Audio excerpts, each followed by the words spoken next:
Salut à toutes et à tous, c'est Ilyes. On se retrouve pour une nouvelle analyse et pronostic en compagnie de Mofsar. Et cette fois-ci, on va analyser les deux combats principaux d'un UFC 308, il faut le dire, chargé en testostérone. Ça se passe le samedi 26 octobre à Abu Dhabi. L'UFC, pour le coup, a prévu une carte XXL. Dans le co-main event, Khamzat Chimaev va faire son grand retour après une année d'absence. Il affrontera le dangereux Robert Whittaker. Et puis, combat principal explosif entre Ilia Topuria, le champion actuel des poids plumes, qui fera face à Max Holloway, détenteur de la ceinture BMF et ancien champion de la division des poids plumes. Pour en parler, comme d'hab, donc, Movsar Ibrahimov 3-0 qui prépare peut-être un dernier combat, peut-être avant la fin de l'année. Movsar, comment tu vas? Encore un, peut-être même voire deux, tu vois. Ok. Si j'arrive à enchaîner, moi j'enchaîne et pour l'instant je me blesse pas, donc il y a moyen qu'on fasse ça. J'aimerais bien finir sur 5-0. Mais sinon, ça va super. Ah, ce serait incroyable finir l'année sur 5-0, mais t'es déjà à 3-0. Franchement, pour des débuts professionnels, c'est un truc de fou. Et donc, on va faire appel à ton expertise, toi qui a évolué chez les poids mouches, qui évolue chez les poids coqs aussi, Movsar, mais qui connaît aussi très très bien la catégorie des poids plumes notamment. Ouais, c'est ça, tu vois. En fait, nos styles se ressemblent. En amateur, souvent ceux qui combattent en poids plume, en poids coq, etc., ils ont tendance en passant pro à descendre, etc. Donc les styles se ressemblent parce qu'on est plus léger, plus de cardio, plus de déplacement, plus de vitesse. Donc, je vais faire de mon mieux en tout cas. Alors, on te fait confiance. Franchement, tu as déjà prouvé que l'expertise, tu l'avais. Donc, Ilia Topuria vs Max Holloway, ce sera pour la fin de la vidéo. Enfin, j'ai plusieurs questions à poser à Movsar et on finira aussi avec le pronostic en ce qui concerne ce combat. On va se concentrer pour l'instant sur le Common Event entre Khamzat Chimaev et Robert Whittaker. Mais juste avant Movsar, j'aimerais que tu me donnes ton impression globale concernant l'UFC 308. C'est vrai qu'on a perdu Cyril Gane vs Alexander Volkov numéro 2, qui était un rematch. Je sais pas si les gens l'attendaient, mais avoir Cyril Gane et Alexander Volkov, en tout cas dans une carte, c'est quand même pas rien, parce que c'est des stars dans la division des poids lourds, mais ça reste l'une des cartes, je pense, les plus chargées de l'année. Ouais, quand l'UFC va à Abu Dhabi, ils ont tendance à toujours nous sortir des grosses cartes. Ce qui est bien, c'est que quand ils combattent de ce côté-là, tous les gars de l'Est, ils n'ont pas Mhm. besoin, par exemple, Chara Boulette, etc., ils n'ont pas besoin de faire de visa pour aller aux États-Unis, ce qui pose souvent problème. Donc là, ils ont pu faire un truc bien chargé, un peu un bloc ouest, bloc est, tu vois, guerre froide. Non, c'est stylé, ça va être bien. Et en plus, c'est pour les horaires. À mon avis, je pense que les Mhm. horaires ils vont être beaucoup mieux pour nous. C'est pas 5h, 6h du matin. Donc, j'ai hâte de voir cette carte de fou qui arrive. Ouais, c'est du très très lourd, hein. On en parlait avant d'enregistrer la vidéo. On aura le co-main event entre Leron Murphy et Dan Ige. Magomed Ankalaev contre Alexander Rakic, ça c'est du très très lourd aussi. Sharam Magomedov, Geoff Neal contre Rafael Dos Anjos, Sabous Magomedov qui revient à l'UFC. Je vais pas tous vous les faire, mais Farid Basharat aussi invaincu après 12 combats. Saïdro Magomedov, bref, c'est vraiment du très très lourd. Et on va commencer à parler du co-main event entre Khamzat Chimaev et Robert Whittaker. Est-ce que j'ai vraiment besoin de te demander si tu es hypé par ce coming event? Bah, je suis hypé, ouais, forcément. J'ai une petite crainte. Tu vois, sûrement on va parler plus tard. J'espère encore que Hamza il va pas tomber malade ou se Ouais. blesser, etc. Parce que ça a eu tendance à arriver beaucoup. Mais le combat, il promet beaucoup. Tu vois, le, elle est forte, l'affiche du combat, elle est forte et on va parler de pourquoi elle est à ce point. Ouais, difficile de faire mieux dans la catégorie des poids moyens, hors combat pour le titre en tout cas, et on aura l'occasion aussi d'en parler, mais cette division des moins 84 kilos, il y a quelques années, c'était pas la plus divertissante loin de là, mais là, avec Nassourdine Imavov, avec Adesanya qui aimerait récupérer son titre, avec l'arrivée de Khamzat Chimaev, avec Dricus Duplessis qui s'impose de plus en plus comme un champion, est-ce que j'ai parlé de Nassourdine? Je pense que oui, enfin bref, avec tous ces noms-là, cette division, elle est vraiment de plus en plus spectaculaire. Mais donc, Khamzat Chimaev vs Robert Whittaker. Avant de parler du match-up et de décrypter, on va dire, les styles des uns et des autres, j'aimerais quand même revenir sur le dernier combat en date de Khamzat Chimaev. C'était il y a quasiment un an déjà, moins facile que prévu, contre Kamaru Usman, qui est monté en catégorie chez les poids moyens en short notice. Il a eu moins de 2 semaines pour préparer ce choc-là, parce qu'à la base, Khamzat devait affronter Paulo Costa, mais Paulo Costa a déclaré forfait pour un staphylocoque, pardon. Qu'est-ce que tu as pensé de la prestation de Khamzat contre Kamaru à l'époque? Le combat était dur, le combat était serré et faut se rappeler que c'est une période où on était habitué à Hamza qui roulait sur tout le monde. Mhm. même s'il venait de faire une grosse guerre contre Burns, tu vois. Euh, Puis, qu'est-ce qui faisait aussi que les gens attendaient beaucoup Hamzat dans ce combat-là, c'est que c'était un short notice pour Ousmane. Ousmane est monté de KT, euh, et il était blessé au genou, etc. Donc tout le monde rabaissait beaucoup Ousmane dans l'arrivée du fight et mettait sur un piédestal Hamzat. Et quand le combat a été serré, le combat était beaucoup moins facile que prévu. C'est là que beaucoup lui sont tombés dessus, tu vois. Mhm. C'est vrai que c'était loin d'être son meilleur combat. Tu vois, on a vu de la fatigue, des choses comme ça. Souvent, c'est ça qu'on reproche beaucoup, mais en soi, il a gagné contre un des anciens champions les plus dominants dans sa caté, tu vois. Ça va jamais être facile. Euh, si tu prends un champion 61, il monte en 66, ça va jamais être facile de le battre parce que c'est un combattant complet, accompli, qui est, tu vois, qui est rodé. Il va perdre, il va sûrement perdre, mais il va faire un combat difficile. Et on a eu l'exemple plusieurs fois avec, là, récemment, euh, Volkanovski Islam? bah, Volkanovski Islam, ça c'est déjà de un. Il y a en 57, il y a celui qui est monté, la Deus d'Aguerre, là, je me rappelle plus Ah oui, son nom. Devson Figueiredo. Voilà, Figueiredo qui est monté. Il y en a plein qui montent encore. Le champion des 61, mais qui sont avec Mera. Pourquoi j'oublie les noms de tout le monde? Euh, Celui qui s'entraînait avec Ah oui, Aljamain Sterling, ouais. voilà, Sterling, exactement, c'est ça. Ils montent tous et ils font des performances dans des KT au-dessus, tu vois. Donc, c'est la preuve que des combattants accomplis, ils vont toujours être durs à battre, surtout les anciens champions aussi bien rodés que Ousmane. Donc voilà, Ouais. pas sa meilleure, mais je trouve que les gens ont été un peu trop durs avec lui. Ouais, c'est vrai. Et tu sais quoi, franchement, quand j'ai vu le combat en live, en fait, dans ma tête, j'avais l'impression que c'était beaucoup plus serré que ça. Là, j'ai revu le combat ce matin. Premier round, bon, ça c'est Khamzat, il a roulé sur Kamaru Usman, il l'a amené facilement au sol, il l'a maintenu au sol. Deuxième round, en fait, dans mon esprit, j'avais en mémoire que Khamzat était fatigué, mais j'ai plus l'impression qu'il a voulu temporiser plus que de la fatigue. Troisième round, c'est vrai que Kamaru le touche à plusieurs reprises avec son anglaise, mais puis quand Khamzat a accéléré, bon, il y a sur deux tentatives d'amener au sol, il rate, puis sur la troisième, il réussit, puis il a réussi à amener, ou plutôt maintenir Kamaru au sol durant la majorité du troisième round. Donc victoire par décision majoritaire méritée pour Khamzat Chimaev. C'est vrai que c'était un peu plus compétitif que prévu, mais pour toutes les raisons que tu viens d'expliquer. Et puis il faut rappeler que Kamaru est resté sur deux défaites consécutives contre Leon Edwards. Là, on aura donc Khamzat Chimaev et Robert Whittaker, un combat qui devait se faire en juin 2024. Malheureusement, le combat est annulé parce que le Tchétchène est tombé sérieusement malade. Tu as commencé à parler des petits soucis de santé, on va dire, que connaît Khamzat ces derniers temps. C'est pas nouveau parce qu'on se souvient qu'il avait contracté une forme sévère du Covid il y a quelques années. Début 2024, je suis sûr que tu t'en souviens, il a publié des photos de son corps couvert de plaques rouges avant de supprimer les photos. Movsar, est-ce qu'il faut s'inquiéter pour Hamza, toi qui es tchétchène? Peut-être tu regardes, tu consultes je sais pas moi, des sites d'information tchétchènes ou russophones, etc. Est-ce que tu as peut-être plus d'informations que moi à ce sujet-là concernant l'état de santé de Hamza Chimaev? Il y a beaucoup de rumeurs. J'ai vu beaucoup de rumeurs. Celle qui revient le plus souvent, c'est les gens ils disent que il s'entraîne tellement Ouais. que il sabote son système immunitaire. Mhm. C'est ce qui revient le plus souvent, tu vois. Le problème, il est dans son système immunitaire. Tu vois, le problème, c'est sûr qu'il est de là parce qu'il tombe malade. Même sa manière le Covid qu'il attrape, il est 1000 fois pire que tout le monde. Moi aussi, j'ai eu le Ouais. Covid, mais j'ai jamais eu ça, tu vois. À chaque fois, il tombe malade, système immunitaire flingué. Et souvent, ce qui peut faire ça, c'est quand ton corps, il est tellement fatigué, tu vois. Et souvent, ce qui revient, c'est ça, c'est que il se tue tellement à l'entraînement sans écouter son corps. Et Ouais. ça, tu vois, ça fait partie du professionnalisme. Tu vois, si t'es blessé, tu sens que ça va pas. L'acharnement de dire, ouais, je vais continuer, c'est pas intelligent si ton corps, c'est ton outil de travail. Il faut que tu réussisses à t'écouter. Et souvent, voilà ça qui revient, tu vois, que il est trop déter, il veut pas s'arrêter, il veut toujours donner à 2000% et ça casse à chaque fois, tu vois. Ouais, tu peux te bousiller à l'entraînement parce que c'est vrai que c'est connu, hein, c'est réputé que Ramzat, je pense qu'il s'entraîne parfois deux, trois, voire quatre fois par jour. C'est un vrai malade. Quand tu as 18 ans et que tu récupères super vite, c'est vrai que tu peux te le permettre. Aujourd'hui, il a déjà 30 ans quand même, Ramzat Chimaev. Donc, à mon avis, ouais, c'est vrai qu'il doit faire un effort en quelque sorte à ce niveau-là. Il doit se canaliser.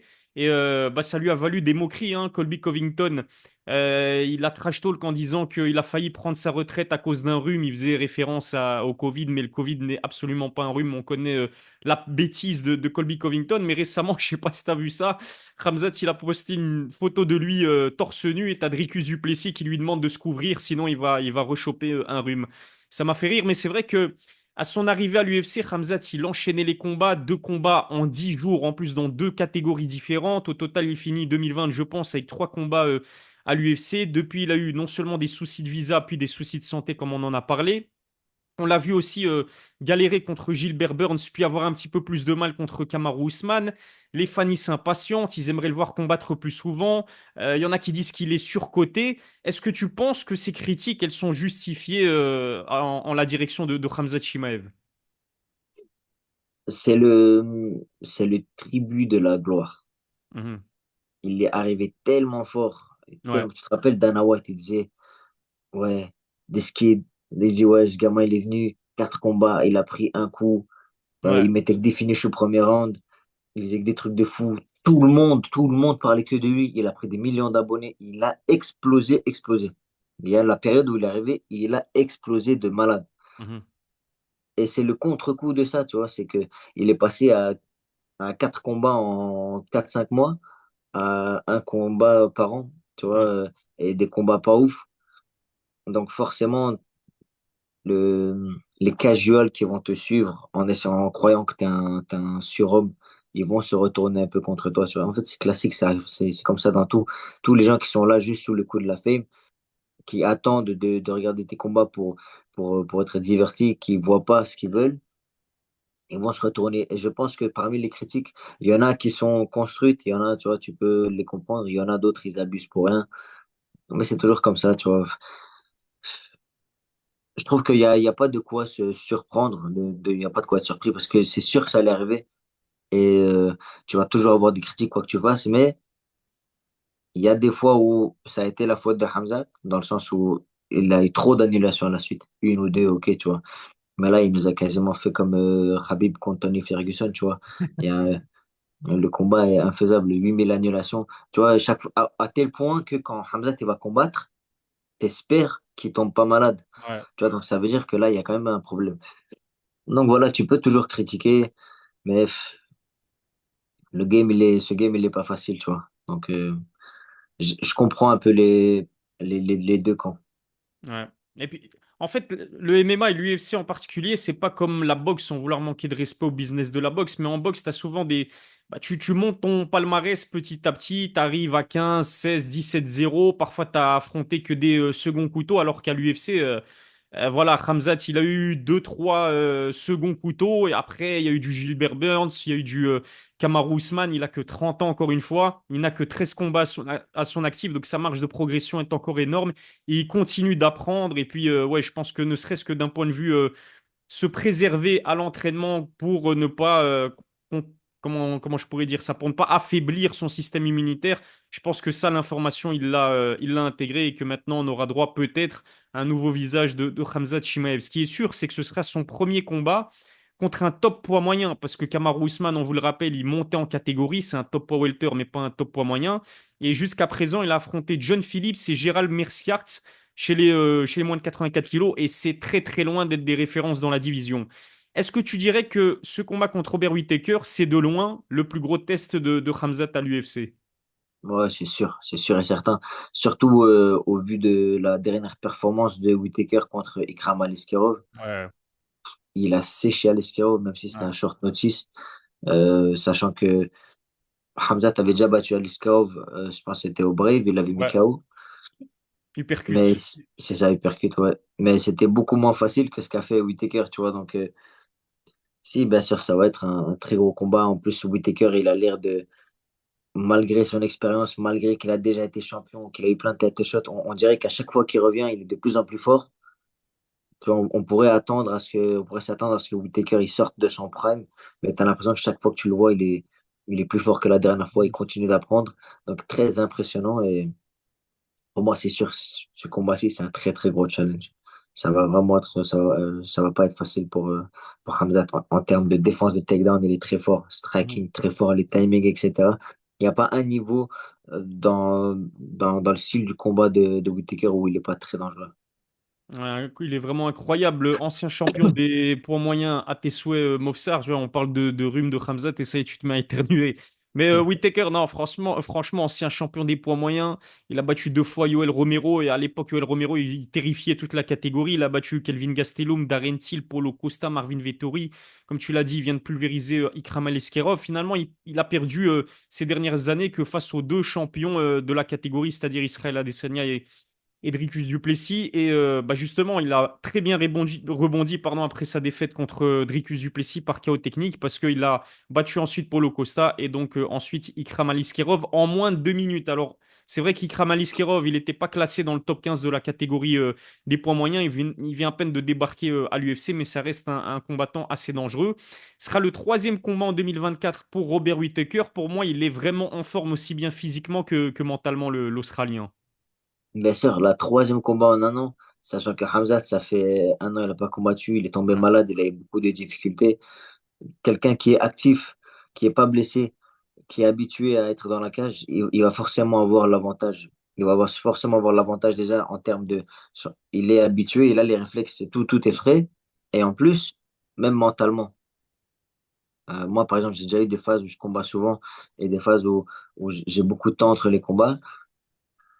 Quand tu enchaînes les combats, c'est beaucoup plus facile de se résigner. Tu vois, c'est ça souvent que les gens ne comprennent pas, c'est le fait de rentrer dans la cage pour te dire que là, je vais aller me tabasser avec un mec qui veut potentiellement me mettre KO. Ça demande un certain switch dans le crâne, tu vois. Et c'est Mhm. beaucoup plus facile à faire quand tu es habitué. Par exemple, quand on était à l'IMAF, au championnat du monde, au championnat d'Europe, d'Europe, etc. Le fait de combattre chaque jour, tu te pèses au matin, tu combats, tu te pèses au matin, tu combats, c'est facile. Tu vois, ça devient l'habitude. Tu dis, ouais, t'as même plus besoin de penser, t'es déjà prêt à aller débuter avec un mec dans la cage. Et là, c'est pareil, le fait d'être constant, il a forcément un ascendant sur Hamzat qui, en plus, a beaucoup à prouver, tu vois. Ouais, c'est clair, et Whittaker, il est dans sa catégorie, hein. Il est chez les poids moyens. On sait que Khamzat, c'est un vrai poids moyen, mais auparavant, il a combattu chez poids welter. Bon, Whittaker aussi, il me semble qu'il a déjà combattu chez poids welter, mais ça fait un petit temps parce que hors compétition, Robert Whittaker, c'est 100 kilos, c'est 10 de plus que Khamzat, visiblement hors compétition. Khamzat, il est à 90, un peu plus hors compétition. Sans parler de son expérience du haut niveau, il évolue à l'UFC depuis 2012. Whittaker, il a disputé 4 combats pour la ceinture. Comme tu l'as dit tout à l'heure, c'est un très bon striker. Il a une ceinture noire de BJJ, il est complet, excellente défense des amenés au sol, il a un très bon cardio aussi. Et, petite parenthèse, ce combat, il va se faire sur 5 rounds. Ça aussi, c'est super important. Est-ce que tu dirais que stylistiquement, Movsar, c'est un match-up assez compliqué pour Khamzat? Je pense que oui, parce que Whittaker, c'est un peu un sniper. Il va chercher les bons coups, il gère la distance, etc. Il n'est pas dans les échanges, comme on avait pu voir avec Gilbert Burns et Hamzat. Et Hamzat, il a tendance à un peu rentrer dans les échanges et à prendre des coups. Il avait d'ailleurs pris un knockdown par Burns. Et ça risque de pas pardonner avec Whittaker. C'est quelqu'un de plus lourd, donc forcément plus puissant. Tu vois, par exemple, la manière dont elle a mis KO Alice Karov, c'était, tu vois, boum, Mm. boum, un coup, il te sèche parce qu'il a des très, très bons timings. Il a une très grosse puissance, beaucoup de précision. Donc, stylistiquement, c'est vrai que c'est dangereux, surtout sa jambe qui monte très, très vite. Il a un high kick vraiment incroyablement dangereux. Et donc, ouais, ça qui rend ce combat encore plus intéressant, c'est le fait de pas savoir à tout moment. Ça, c'est vraiment le genre de combat où ils te disent il faut pas cligner des yeux parce que d'un moment à l'autre, il y en a un qui peut s'éteindre. Tu sais jamais à quoi t'attendre. Ouais, ça va être vraiment super intéressant. Et ce qui est le plus intéressant, c'est que le vainqueur va soit affronter Nassourdine Imavov ou Israël Adesanya, ou alors je pense que le vainqueur de ce combat, il a de très grandes chances d'aller disputer le titre contre Dricus Duplessis, parce que ce main event, encore une fois, il va se faire sur 5 rounds. Dans tous les cas, franchement, on va avoir droit à du très très lourd prochainement dans la catégorie des moins de 84 kilos, et ça fait plaisir, parce qu'encore une fois, il y a quelques années, quand Israël Adesanya était champion, personnellement, je m'ennuyais vraiment à mourir, ce qui n'est plus le cas à l'heure actuelle. Ouais, c'est sûr. D'ailleurs, à ce moment-là, il prenait beaucoup de bashing sur les réseaux à Adesanya parce qu'il faisait des combats ennuyants, tu vois, où il tournait beaucoup autour de la cage, etc. Mais c'est vrai que là, on a beaucoup de renouveau. Et d'ailleurs, là, sur les réseaux, Nassourdine et Adesanya, ils parlaient de combattre l'un contre l'autre. Tu vois, il y a Whittaker, il y a Dricus qui a pris la ceinture, Sean Strickland qui est devenu vraiment intéressant. Ouais, il se passe beaucoup de choses. La KT, elle bouge beaucoup et ça fait plaisir. Ça fait plaisir de voir d'autres KT que, tu vois, les 66, 70. En général, il n'y a que eux qui hype, mais là, toutes les KT ont l'air de vendre beaucoup, d'attirer beaucoup et ça fait plaisir de voir ça. Ouais, il y a eu un vrai renouveau dans ces divisions des moins de 84 kilos en espérant que ça portera chance en quelque sorte à Nassourdine-Imavov. Moi, je veux voir Israël Adesanya vs Nassourdine-Imavov, honnêtement. Et puis pourquoi pas Dricus du Plessis vs Khamzat Chimaev ou Dricus du Plessis vs Robert Whittaker 2. Ça aussi, un rematch, ça pourrait vraiment être très intéressant. Écoute, je pense qu'on a été assez complet en ce qui concerne le main event de cette UFC 308. On va passer au pronostic Movsar qui de Robert Whittaker ou de Khamzat Chimaev. Est-ce que tu vois repartir avec la victoire dans les valises? Il va falloir que je sois honnête. Je pense que Whittaker va gagner. Je pense que Whittaker va gagner par KO. Euh, Ouf! ouais. Je pense un KO de Whittaker. L'a invaincu et tout, Hamzat, mais le problème, c'est que je te dis, Whittaker, il est trop dangereux. Je pense qu'il va être trop dur à lutter parce qu'il est big, etc. Mes congénères, ils vont avoir un peu la haine sur moi, mais tu vois, faut que je sois honnête. Personnellement, je vois Hamzat prendre un KO. Euh, je pense deuxième. En plus, c'est 5 rounds. 5 rounds, c'est long, tu vois. Il est habitué aux 5 rounds de Whittaker. Ça va vraiment être compliqué. S'il a- faudrait vraiment une grosse prépa, tu vois. Faudrait vraiment une grosse. S'il était dans son ancien club, etc., Hamzat, qu'il avait gardé sa constance, j'aurais beaucoup plus confiance. Mais là, il y a trop eu tu vois, de haut et de bas. Et ce game, il pardonne pas le manque de constance. Donc, je pense que Whittaker par KO, deuxième ou troisième round. Voilà, là, ça c'est du pronostic. Alors là, je m'y attendais vraiment pas. Tu sais, je pronostique une victoire pour Robert Whittaker aussi, mais moi je la pronostique à la décision unanime parce que pour moi, Khamzat, bon, il est connu, hein, c'est un grappleur extrêmement redoutable. Même son striking, il est dangereux, mais ça dépend avec qui. Parce que Whittaker, comme tu l'as dit, au niveau du striking, il a le timing, il a le fight IQ, il a l'intelligence, l'expérience, il a un background en karaté. Donc je pense pas que Khamzat va prendre le risque d'aller striker ou en tout cas d'aller chercher le KO face à Robert Whittaker. Donc pour moi, la chance de Khamzat, ça va être d'amener Whittaker au sol et plier l'affaire en le soumettant assez vite dans les 5 premières minutes parce qu'il y a une telle débauche d'énergie de sa part dans le premier round qu'après, il montre des signes de fatigue dès la deuxième reprise. Donc, encore une fois, Whittaker, il a été soumis qu'à une seule reprise après 33 combats professionnels et c'est à peine à son huitième combat. Donc depuis, il a énormément engrangé d'expérience. Il évolue dans sa catégorie de prédilection. Il est plus actif que Khamzat. Donc bref, moi, je pronostique plutôt une victoire à la décision unanime pour Robert Whittaker. Donnez-nous vos pronostics dans les commentaires. Est-ce que vous n'êtes pas du tout d'accord avec nous et vous voyez Khamzat plier l'affaire assez vite face à The Reaper, l'Australien? Ça, c'était pour le co-main event Mofsar. On va maintenant parler du combat principal de l'UFC 308 qui va donc opposer le champion des poids plumes, Ilia Topuria, à l'ancien champion des poids plumes, détenteur de la ceinture BMF, Max Holloway. Ils se détestent. Ça se trash talk à tout va depuis un petit temps maintenant. Ils sont extrêmement dangereux. Ils sont sur deux. Ils ont tous les deux des arguments à faire valoir. Je vais pas te mentir, Mofsar, c'est peut-être lourd de sens ce que je vais dire là maintenant.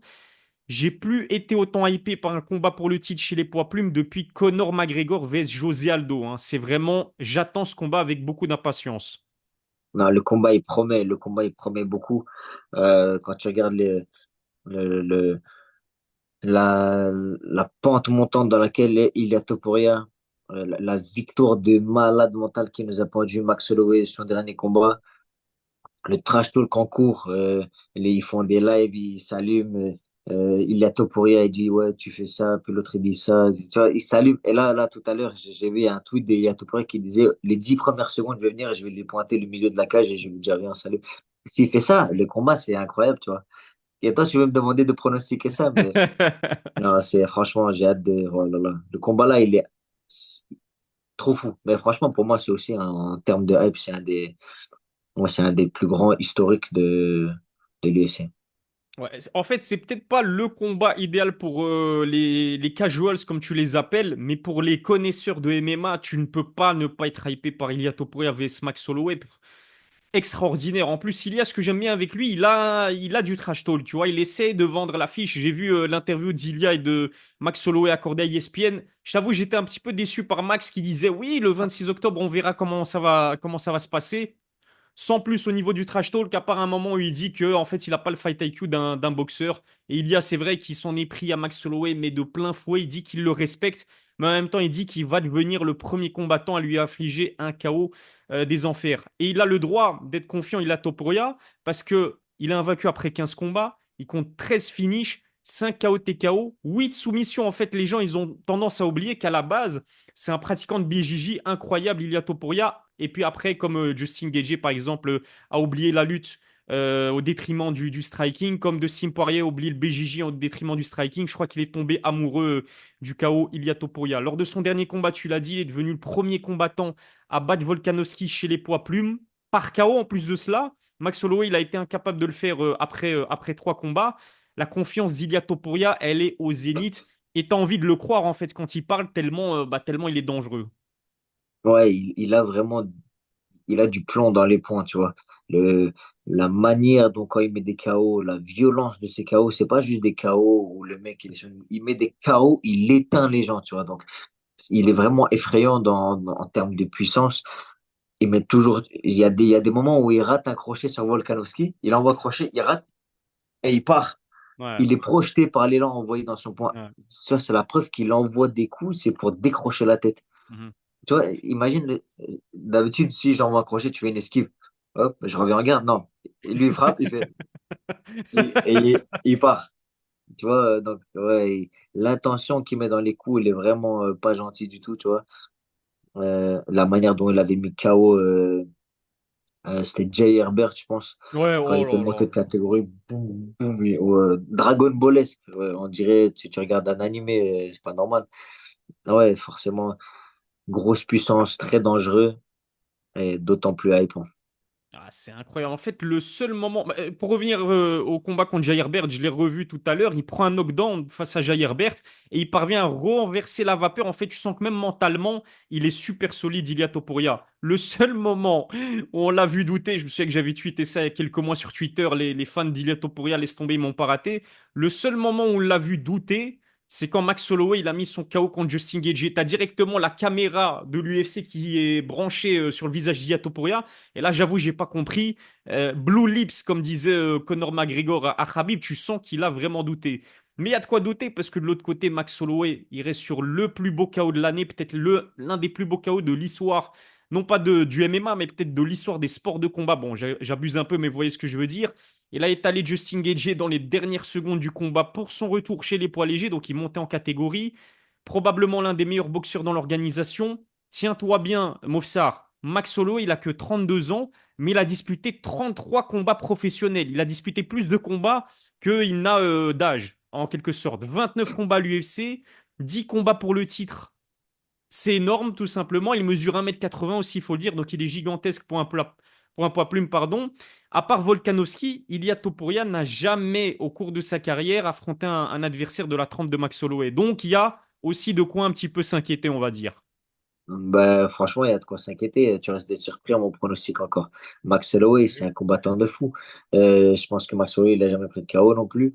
Ouais, jamais. Il a combien de records de coups envoyés? Il envoie 8000 coups à la minute.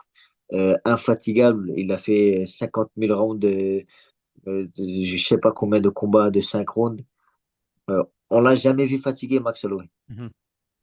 On a vu que des combien de scènes historiques il y a de lui quand il esquive le coup de Qatar. I'm the Ouais. best boxer in UFC. Quand il fait comme ça, il dit viens en plein milieu à Gaethje.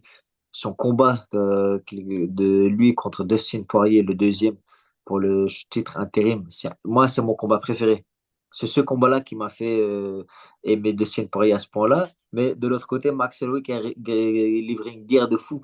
Tu vois, le nombre de classiques attribués à Max Holloway, on les compte plus, tu vois. Donc, personne ferait l'erreur de sous-estimer euh, The Blessed. Ouais, Connor, il l'a battu, Max Holloway, il y a des années, et je crois que c'était ce matin ou hier, il a encore tweeté fallait qu'il respecte Max parce que c'est une légende vivante, c'est un futur Hall of Fame. Le mec, il a 32 ans, son palmarès, on dirait, il a 45 ans, tu vois, c'est un vétéran de l'UFC, il a jamais pris un knockdown, même s'il estime que contre Justin Gaethje, à un moment dans le combat, il a pris un knockdown, mais ça n'a pas été comptabilisé par l'UFC. Il a un menton d'acier, il prend énormément de coups, mais il donne encore plus de coups. Enfin bref, c'est une légende vivante de l'UFC. Mais du coup, venons-en au pronostic, Mofsar. Comment est-ce que tu vois les choses se passer entre Ilia Topuria et Max Holloway? Ah, purée. Je pense et j'espère que Max Holloway va gagner. Et je pense qu'il va gagner soit je vois un KO quatrième ou cinquième, soit une décision, victoire de Max Holloway. Mais pour moi, ce combat, c'est impossible que ça soit pas un banger. Mhm. C'est impossible que ce combat-là, il soit pas incroyable. Ouais. Mais bref, voilà. Je, je me jette à l'eau. Max Holloway, quatrième ou cinquième, victoire par KO. Ouah, ce serait vraiment un truc de fou. Moi, de mon côté, bon, je suis team Max Holloway. Pour être honnête avec vous, je suis team Max Holloway. Moi, je pronostique une victoire à la décision unanime pour Max Holloway parce que c'est vrai qu'Ilia Topuria est quand même archi solide. Mais en fait, d'un côté comme de l'autre, ils peuvent éteindre la lumière. Ça, c'est sûr et certain. Pour moi, il a peut-être plus de chances que les autres combattants. Non, pas peut-être. Il a de très loin plus de chances que les autres combattants chez les poids plumes d'éteindre Max Holloway. S'il y en a bien un qui peut le faire, c'est bien Ilia Topuria. Mais je me dis que Max Holloway, il a quand même affronté du Dustin Poirier, du Justin Gaethje, qui sont des gros punchers chez les poids légers, qui pèsent 10 kilos de plus qu'Ilia Topuria. Bon, après, un combat n'est pas l'autre, c'est sûr et certain.